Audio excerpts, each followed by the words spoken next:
pessoal, sou o professor Bruno Amorim e estou aqui de volta com vocês para resolvermos mais uma questão dentro da nossa sessão Leis de Newton para os Sagazes. A questão de hoje é de número 64 e vai tratar de vários assuntos, em particular da força normal.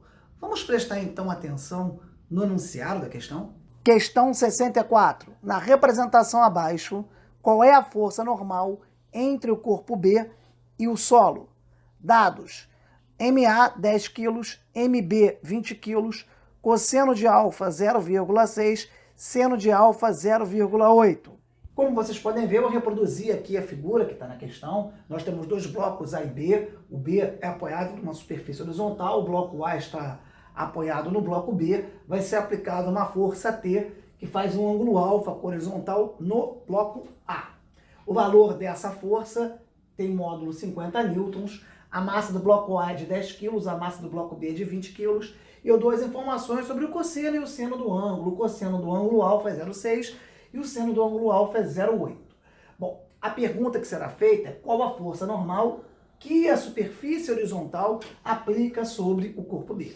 Fundamental aí que nós isolemos os corpos, ou seja, que nós separemos o corpo A e o corpo B e marquemos nesses corpos as forças que significativamente atuam sobre eles. Vamos começar então pelo bloco A. Acompanhem comigo, por favor.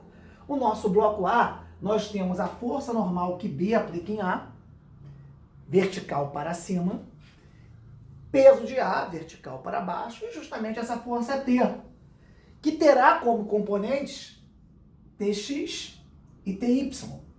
Já adianto para vocês que é fundamental que essa componente Tx, que está do lado do ângulo, é a componente T cosseno do ângulo, T cosseno alfa. E a componente Ty, que está na frente do ângulo, do nosso triângulo retângulo, formado pelas componentes que são os catetos, e o T, que é a força, que é a hipotenusa, então Ty é igual a T seno alfa. Então eu não só marquei as forças que significativamente atuam sobre o corpo em preto, como ao analisar a força T, que não está nem vertical, nem horizontal, ela está inclinada, eu vou discutir com vocês aqui em roxo as componentes dessa minha força T, Tx e Ty, e coloquei aqui as expressões de Tx e Ty em função de T e as informações do ângulo, seno alfa, cosseno alfa. Bom, eu posso aplicar no eixo Y para o corpo A, que a força resultante tem que ser zero. O corpo A, ele não se movimenta no eixo Y. Então, que forças eu tenho para baixo? Que força eu tenho para cima? Força normal que B faz em A e a componente Y de T, que é Ty. Essas duas forças estão para cima e a força que está para baixo é o PA. A força resultante tem que ser zero, segundo a nossa primeira lei de Newton, já que o nosso corpo está em repouso. Eu posso escrever, então, que a força normal que B aplica em A mais Ty é igual ao peso de A. A força normal que B aplica em A, então, vai ser igual a PA menos Ty. Ty é T seno e o peso de A é MA vezes o G. Bom, a massa do A é 10, o G é 10 metros por segundo ao quadrado, eu não coloquei aqui, mas é o valor em regra padrão que é utilizado nos vestibulares. A força T tem módulo 50 newtons e o seno do ângulo é 0,8.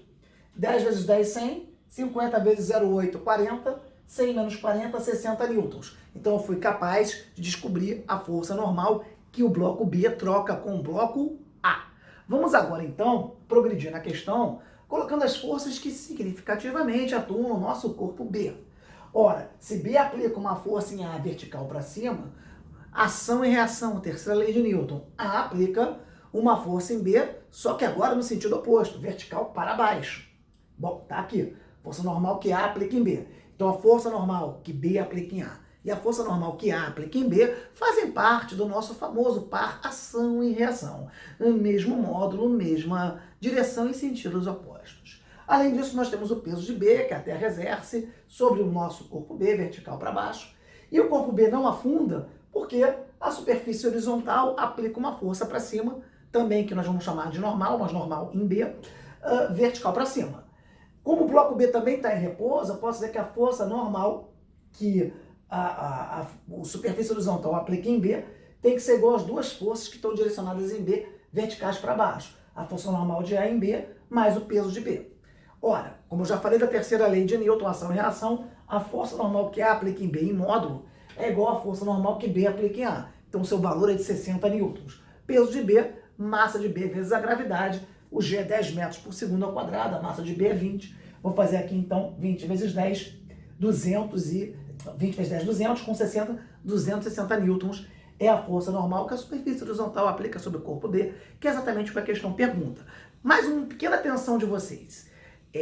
Se não houvesse essa força T atuando aqui no corpo A, nós teríamos uma força normal em B, que seria dada justamente pela soma dos pesos PA e PB, porque eu poderia adotar como se fosse um corpo único de massa MA mais MB, a massa seria de 30 quilos, e eu teria uma força normal que impediria, que manteria o meu sistema AB em repouso.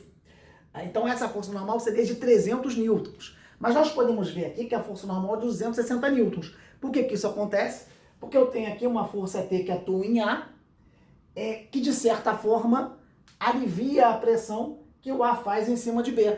Então, devido a isso, é que a força normal em B, feita pela superfície horizontal, vai ser menor do que aquela situação que teria se nós não tivéssemos essa força T, que tem uma componente vertical para cima. Espero que vocês tenham compreendido. Se gostaram, curtam, compartilhem, deem dica para os colegas de vocês. Se inscrevam no canal, ativem o sininho, aprendam leis de Newton aqui no canal do professor Bruno Amorim. Um forte abraço a todos, até a próxima oportunidade. Repitam comigo o nosso lema: eu vou passar.